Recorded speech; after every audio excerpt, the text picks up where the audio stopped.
Et quand je dis chaque village comorien, je ne parle pas seulement de Ngazidja, je parle des 4 îles. Dites-moi, avec toute la diaspora, tout l'argent qu'on a et toute cette arrogance que nous avons, nous autres diaspora, pour pouvoir dire que sans nous, vous n'allez pas vivre.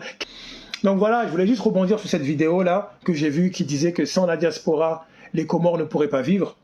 Sauf si j'ai mal compris. Je n'attaque pas la personne qui a fait cette vidéo parce que je sais que tout le monde aime faire des polémiques.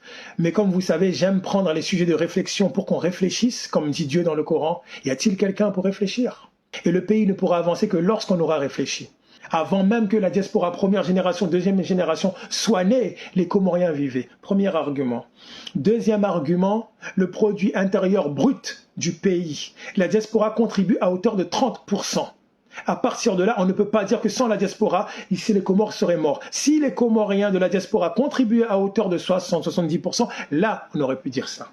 Troisième argument, je vous ai demandé à chacun d'entre vous, quelle est la personne de la diaspora qui a créé une entreprise dans son village? Si vraiment, sans la diaspora, on ne pourrait pas vivre aux Comores et que la diaspora contribue à l'économie, pas seulement de consommation, mais l'économie de production, il y aurait une entreprise dans chaque village comorien. Je ne vois pas. Et quand je dis chaque village comorien, je ne parle pas seulement de Ngazidja. Je parle des 4 îles.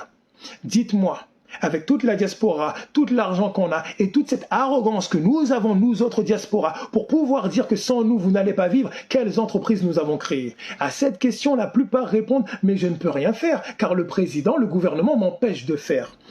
Si tu as, vous, cette faiblesse de ne pouvoir agir dans ton pays à cause du gouvernement selon toi, comment tu peux venir dire que sans toi, le pays ne vivrait pas car tu ne peux rien faire selon toi? Contradiction. Tu dis d'un côté, quand je dis tu, je vais dire nous. Nous disons, nous autres diaspora, que nous pouvons rien faire aux Comores car le gouvernement nous empêche et en même temps on dit sans nous, il ne pourrait pas vivre. Donc on vit grâce au néant que tu apportes. Disons-nous les choses clairement. La diaspora apporte beaucoup d'un point de vue consommateur, d'un point de vue consommation. Maintenant, autre chose. Il ne faut pas faire l'amalgame, il ne faut pas mélanger le fait que tu aides ton père, tu aides ta mère et dire que tu aides tout le pays. Indirectement, tu aides le Comore, de manière indirecte. Mais quelqu'un qui envoie de l'argent à son père ou à sa mère ne peut pas venir dire « sans moi les Comores ne vivraient pas ». Sans toi, peut-être que ta mère, le jour où tu perdras ta mère et que Dieu la laisse sur terre le plus longtemps possible, on verra si tu aides ton pays.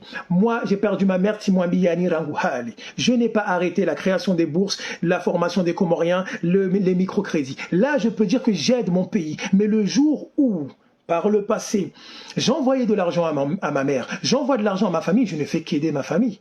Et je vous ai expliqué tout à l'heure que c'est pas parce que tu as fait 5 prières par jour que tu as fait quelque chose de beaucoup. Tu n'as fait que le strict minimum.